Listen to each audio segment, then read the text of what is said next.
কতদিন বাঁচতে চান? বাঁচার অনেক ইচ্ছা। আমাদের বাংলাদেশের এমন কিছু কিংবদন্তি চলচ্চিত্র অভিনেতা ছিলেন যাদের সাবলীল অভিনয়ে মুগ্ধ হয়েছিলেন কোটি কোটি দর্শক। তুমি যখন কাউকে ভালোবাসবে, এক বুক সমুদ্র নিয়ে ভালোবাসতে হবে তোমাকে, এক বুক সমুদ্র নিয়ে, তা না হলে সে প্রেমের কোনো অর্থ নাই। কিন্তু তাদের অকাল মৃত্যুর কারণে যেমন ক্ষতিগ্রস্ত হয়েছিল বাংলা চলচ্চিত্র ইন্ডাস্ট্রি, ঠিক তেমনই গভীরভাবে আবেগাপ্লুত হয়েছিলেন তাদের অসংখ্য ভক্তবৃন্দরা। তো আজকের ভিডিওতে আমরা জানবো অকালে মারা যাওয়া 10 জন অভিনেতা সম্পর্কে, জানবো তাদের জীবনের গল্প, বিখ্যাত সিনেমাগুলো, এছাড়াও বের করার চেষ্টা করব তাদের মৃত্যুর রহস্য। তো চলুন দেরি না করে শুরু করা যাক। চিত্রনায়ক জসিম, যার পূর্ণ নাম আবুল খায়ের জসিম উদ্দিন, 80 দশকের অন্যতম সফল ও জনপ্রিয় অভিনেতা। জন্ম 14 আগস্ট 1945 ঢাকার নবাবগঞ্জের বক্সনগর গ্রামে। তিনি ছিলেন চলচ্চিত্র অভিনেতা, প্রযোজক, ফাইট পরিচালক এবং মুক্তিযুদ্ধের একজন বীর সেনানী। অনেকেই তাকে বাংলা চলচ্চিত্রের অ্যাকশন ঘরানার পথ প্রদর্শক হিসেবে মনে করেন। 1972 সালে দেবর সিনেমার মাধ্যমে চলচ্চিত্রে অভিষেক হয় তার। পরের বছর রংবাজ সিনেমায় অ্যাকশন ডিরেক্টর হিসেবে কাজ করেন এবং দোস্ত দুশমন ছবিতে খলনায়ক চরিত্রে অভিনয় করে ব্যাপক পরিচিতি পান। পরবর্তীতে নায়ক হিসেবেও অর্জন করেন বিপুল জনপ্রিয়তা। তার উল্লেখযোগ্য সিনেমার মধ্যে রয়েছে এপার ওপার, এক মুঠো ভাত, দোস্ত দুশমন, নিশান তুফান সহ আরো অনেক। ব্যক্তিগত জীবনে প্রথমে বিয়ে করেন নায়িকা সুচরিতাকে, পরে নাসরিনকে, যিনি ঢাকার প্রথম সবাক ছবির নায়িকা পূর্ণিমা সেনগুপ্তার মেয়ে। 1998 সালের 8 অক্টোবর মস্তিষ্কের রক্তক্ষরণে এই কিংবদন্তি অভিনেতা 53 বছর বয়সে মৃত্যুবরণ করেন। তার স্মৃতিতে এফটিসিতে একটি ফ্লোরের নামকরণ করা হয়েছে জসিম ফ্লোর। জাফর ইকবাল, 80 দশকের বাংলাদেশের এক জনপ্রিয় ও স্টাইলিশ অভিনেতা। তিনি ছিলেন একই সঙ্গে একজন মুক্তিযোদ্ধা, অভিনেতা এবং গায়ক। 1966 সালে তিনি প্রথম একটি ব্র্যান্ড দল গঠন করেন এবং সিনেমায়ও গান গেয়েছিলেন। 1984 সালে রাজ্জাক অভিনীত বদনাম ছবিতে আনোয়ার পারভেজের সুরে তার গাওয়া হয় যদি বদনাম হোক আরো গানটি ব্যাপক জনপ্রিয়তা পায়।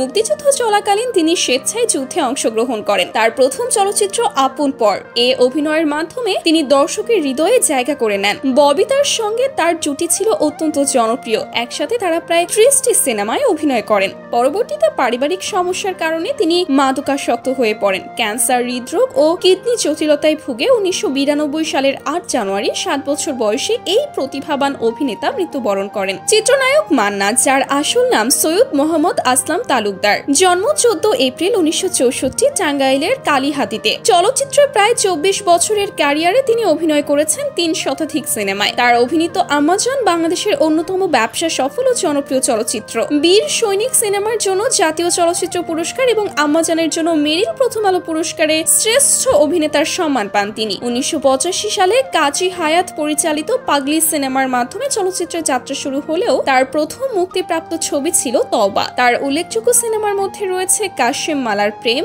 দাঙ্গা, লুটতরাজ, তেজি, আম্মাজান, শান্ত কেন মাস্তান, কষ্ট, বীর সৈনিক, সাজঘর, উত্তরের ক্ষেপ, কাবুলিওয়ালা রুটি, বসিরা প্রভৃতি। অভিনয়ের পাশাপাশি তিনি নির্মাণ করেন নিজস্ব প্রযোজনা সংস্থা কৃতাঞ্জলি চলচ্চিত্র এবং প্রযোজনা করেন 8টি সিনেমা, যার মধ্যে লুটতরাজ, স্বামী স্ত্রীর যুদ্ধ, 2 বধূ 1 স্বামী, আমি জেল থেকে বলছি, পিতামাতার আমানত উল্লেখযোগ্য। ব্যক্তিগত জীবনে সহ অভিনেত্রী শেলি কাদেরকে বিয়ে করেন। তাদের একমাত্র পুত্রের নাম সিয়াম ইলতিমাস মান্না। 2008 সালের 17 ফেব্রুয়ারি হৃদরোগে আক্রান্ত হয়ে মাত্র 43 বছর বয়সে মান্না মৃত্যুবরণ করেন। তার মৃত্যুতে পুরো দেশ শোকাহত হয়েছিল। সালমান শাহ, বাংলা চলচ্চিত্রের ইতিহাসে সবচেয়ে সুদর্শন ও স্টাইলিশ অভিনেতাদের একজন সালমান শাহ। তার আসল নাম ছিল শাহরিয়ার ইমন। জন্ম 1971 সালের 19 সেপ্টেম্বর সিলেটে। টেলিভিশন নাটক দিয়ে অভিনয় জীবন শুরু করলেও 90-এর দশকে তিনি চলচ্চিত্রে হয়ে ওঠেন এক অনন্য জনপ্রিয় তারকা। 1993 সালে সোহানুর রহমান সোহান পরিচালিত কিয়ামত থেকে কেয়ামত সিনেমার মাধ্যমে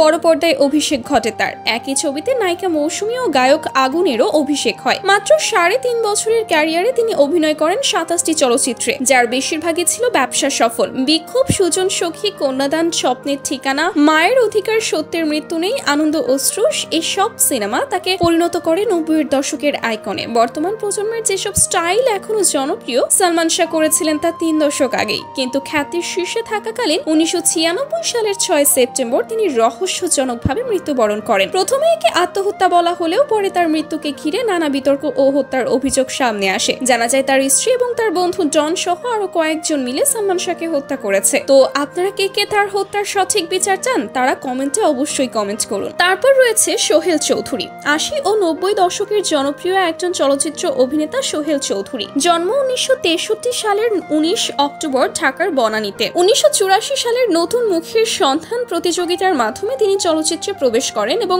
এফ কবির চৌধুরী পরিচালিত পর্বত সিনেমার মাধ্যমে অভিষেক ঘটে। 1986 সালে মুক্তি পায় তার প্রথম চলচ্চিত্র। তিনি অভিনয় করেছেন প্রায় 30টিরও বেশি সিনেমায়, যার মধ্যে হীরামতি, বিরহ ব্যথা, দাঙ্গা ফ্যাসাদ, পাপী শত্রু উল্লেখযোগ্য। বেশ কিছু ছবিতে পার্শ্ব চরিত্রে অভিনয় করেও তিনি দর্শকের ভালোবাসা পান। 1986 সালে সহ অভিনেত্রী পারভিন সুলতানা দিতিকে বিয়ে করেন। তাদের দুটি সন্তানও রয়েছে। তবে 1998 সালের 18 ডিসেম্বর ঢাকার বনানীতে ট্রাম্পস ক্লাবের সামনে দুর্বৃত্তদের মাত্র 35 বছরেই সোহেল চৌধুরী নিহত হন। তার ভাই তৌহিদুল ইসলাম চৌধুরী গুলশান থানায় হত্যা মামলা দায়ের করেন, যা এখনো বিচারাধীন। হুমায়ুন ফরিদি বাংলা চলচ্চিত্রের একজন কিংবদন্তি অভিনেতা যার শূন্যস্থান এখনো পূরণ করা যায়নি। তিনি ভিলেন, নায়ক, ইমোশনাল কমেডি বা সিরিয়াস প্রতিটি চরিত্রেই ছিলেন নিখুঁত। 1980 এর দশকের মাঝামাঝি চলচ্চিত্র জগতে তিনি প্রবেশ করেন এবং মাতৃত্ব সিনেমার জন্য শ্রেষ্ঠ অভিনেতা হিসেবে জাতীয় চলচ্চিত্র পুরস্কার অর্জন করেন। 2018 সালে বাংলাদেশ সরকার তাকে দ্বিতীয় সর্বোচ্চ বেসামরিক সম্মাননা 21 পদকে ভূষিত করে। হুমায়ুন ফরিদি জন্মগ্রহণ করেন 1952 সালের 29 মে গাজীপুর জেলার কালীগঞ্জ উপজেলার তুমুলিয়া ইউনিয়নের চুয়ারিয়া গ্রামে। ব্যক্তিগত জীবনে তিনি দুবার বিয়ে করেন। প্রথম বিয়ে থেকে তার এক মেয়ে শারারাত ইসলাম দেবযানী। পরে তিনি অভিনেত্রী সুবর্ণা মুস্তফাকে বিয়ে করেন, যা 2008 সালে বিচ্ছেদে শেষ হয়। 2012 সালের 13 ফেব্রুয়ারি ঢাকার ধানমন্ডিতে নিজের বাড়িতে মৃত্যুবরণ করেন। তার রক্তে হিমোগ্লোবিনের মাত্রা কমার কারণে আগে তাকে হাসপাতালেও ভর্তি করা হয়েছিল। সুস্থ হয়ে বাড়িতে ফেরার পর বাথরুমে পড়ে মাথায় আঘাত পান,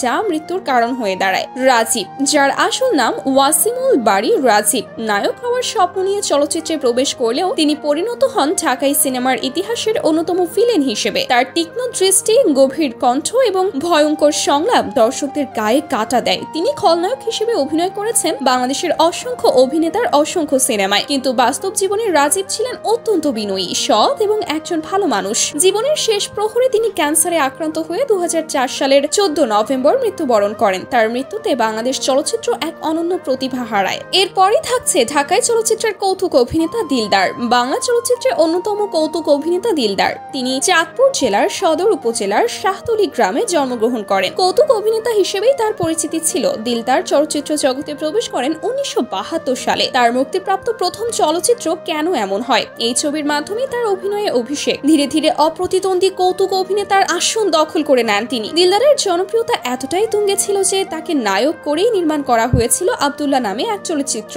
এমন অনেক ছবি ছিল শুধু তার জন্য ছবির স্ক্রিপ্ট আলাদাভাবে লেখা হতো। 2003 সালের 13 জুলাই মৃত্যুবরণ করেন এবং ঢাকার ডেমরায় অবস্থিত সানারপাড় এলাকার পারিবারিক কবরস্থানে দাফন করা হয় তাকে। এরপর রয়েছে সাদেক বাচ্চু, আসল নাম মাহবুব আহমেদ সাদেক, একজন প্রখ্যাত বাংলাদেশী চলচ্চিত্র অভিনেতা, নাট্য রচয়িতা, নাট্য পরিচালক এবং ডাক বিভাগের অবসরপ্রাপ্ত কর্মকর্তা। মঞ্চ নামে তিনি সর্বাধিক পরিচিত। বাংলা চলচ্চিত্রে অভিনয় দিয়ে পরিচিতি পেলেও তিনি মঞ্চ, বেতার ও টেলিভিশনেও সক্রিয় ছিলেন। 1985 সালে শহীদুল আমিন পরিচালিত রামের সুমতি সিনেমার মাধ্যমে চলচ্চিত্রে অভিষেক ঘটে তার। জীবনের শেষ পর্যন্ত প্রায় 500 সিনেমায় অভিনয় করেন। 2018 সালে একটি ছবিতে খল চরিত্রের জন্য জাতীয় চলচ্চিত্র পুরস্কারও পান। পরবর্তীতে কোভিড-19 সংক্রমণে আক্রান্ত হয়ে 2020 সালের 14 সেপ্টেম্বর ঢাকার ইউনিভার্সাল মেডিকেল কলেজ হাসপাতালে তিনি মৃত্যুবরণ করেন। এরপর সর্বশেষ আমরা কথা বলবো 90 দশকের জনপ্রিয় অভিনেতা ইলিয়াস কাঞ্চনকে নিয়ে। তাকে এই লিস্টে রাখার কারণ বর্তমান সময়ে তার মৃত্যুর খবর নিয়ে প্রতিনিয়তই একের পর এক গুজব বের হচ্ছে। অভিনেতা নিজেই একটি ইন্টারভিউতে বলেন, আমি প্রতিনিয়ত আমার ফেসবুক ফিডে আমার মৃত্যুর খবর দেখি। যদিও তিনি খুব একটা সুস্থ নন, মরণ ব্যাধি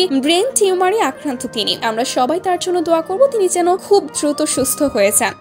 তো এই তো ছিল অকালে আমাদের কাছ থেকে বিদায় নেওয়া 10 কিংবদন্তি অভিনেতা। এখানে আপনার প্রিয় অভিনেতাকে তার কমেন্টে তার নাম জানাতে ভুলবেন না। ধন্যবাদ সবাইকে, ভালো থাকবেন, সুস্থ থাকবেন। দেখা হচ্ছে নেক্সট ভিডিওতে। আল্লাহ হাফেজ।